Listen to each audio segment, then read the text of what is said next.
I was just going to ask Gary, since there was nothing going on at the FCC and stuff, did your legal counsel, Washington legal counsel, retainer bills go down? Mine didn't. No, they did.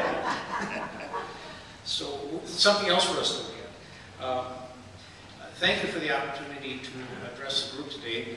I am the chairman of a committee that's looking at incentives to increase broadband availability in unserved areas and also to increase its adoption and utilization.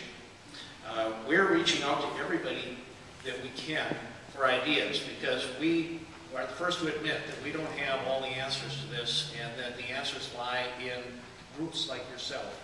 So what I would ask is that if any of you, after hearing our discussion today, has an idea that would help get broadband into rural areas, get broadband into increased utilization, things like that, stop one of us and give us your idea, because we are not going to turn down any good, we'll steal any good idea.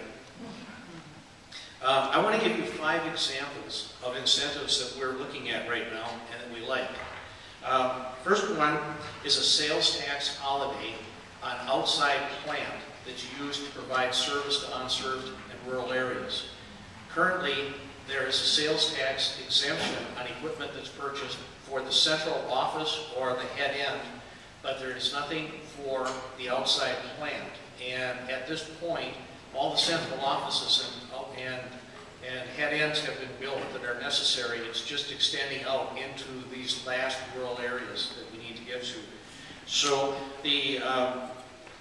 the real interesting thing about it is that if the state of Minnesota is willing to forego, for example, a $6.875 million one-year loss in sales tax, they will get, for that $6.8 million, they will get, or $6.8 million, they will get $100 million of investment, because that's what the providers would have to invest to save that amount of money. So it's about 14 to 1 trade for the state. For every dollar the state trades, they get $14 of investment in the state. And we think that that's a pretty good deal. Another incentive we're looking at is to increase the amount of money the state would give to both schools and libraries.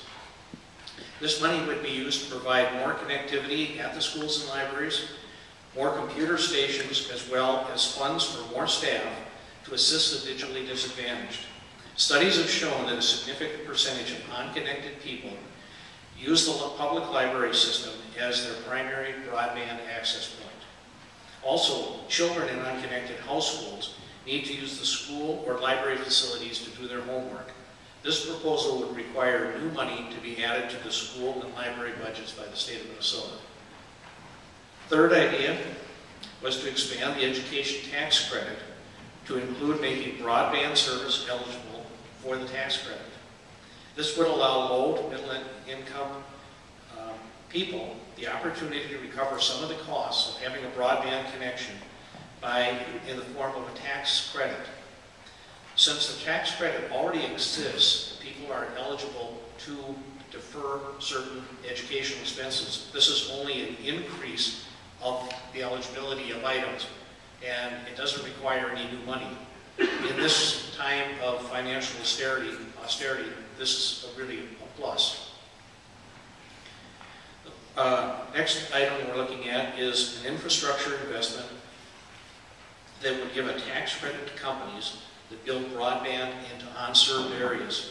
This strategy has been used in Mississippi, Idaho, and Wisconsin, and we're looking at each one focused on a different area of the tax credit and how it would be used. So we're looking at each of them now to try to get some results, at least early results, to see which one has been the most effective, which has gotten the most facilities built and the most people hooked up.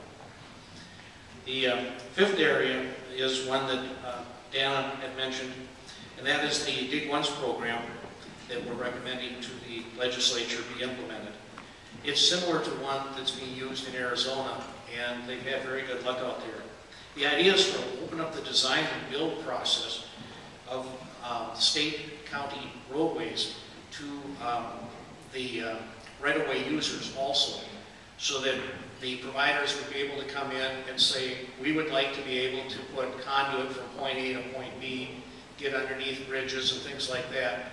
And all of that would be done in the design phase to accommodate some of that. And so rather than have to come in after the fact and do it, which sometimes can be terribly expensive, we had one person that came to one of our meetings and said that they needed to attach to a bridge to cross the Mississippi River, and it was $57,000 because the bridge had been built. And this was the cost to have the engineering and everything else done.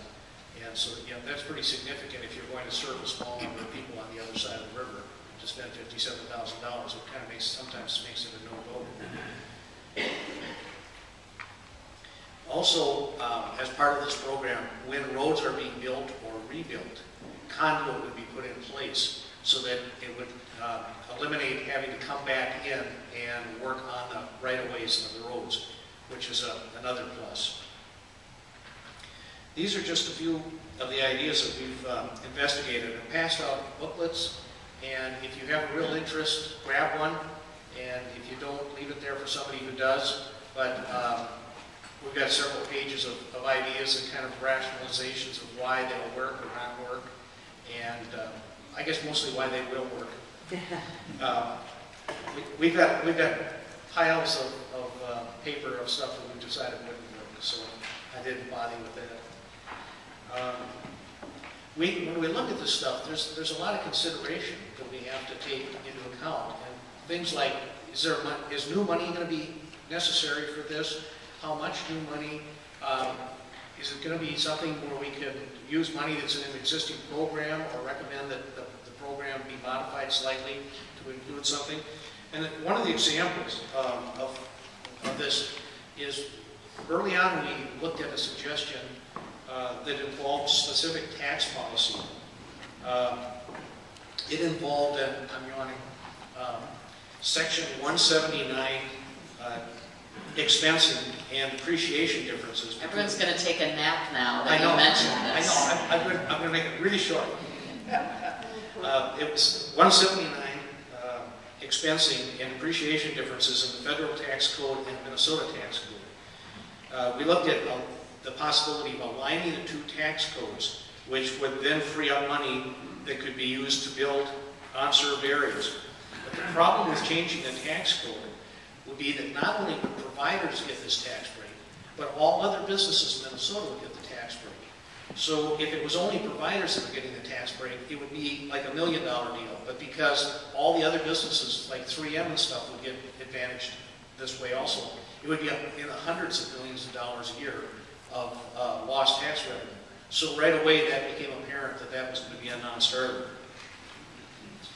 Again, I would like to encourage you to take a look at the booklets, and if you have any ideas at all for increasing ubiquity and adoption of broadband in Minnesota, please let us know, because we're here to try to get that done.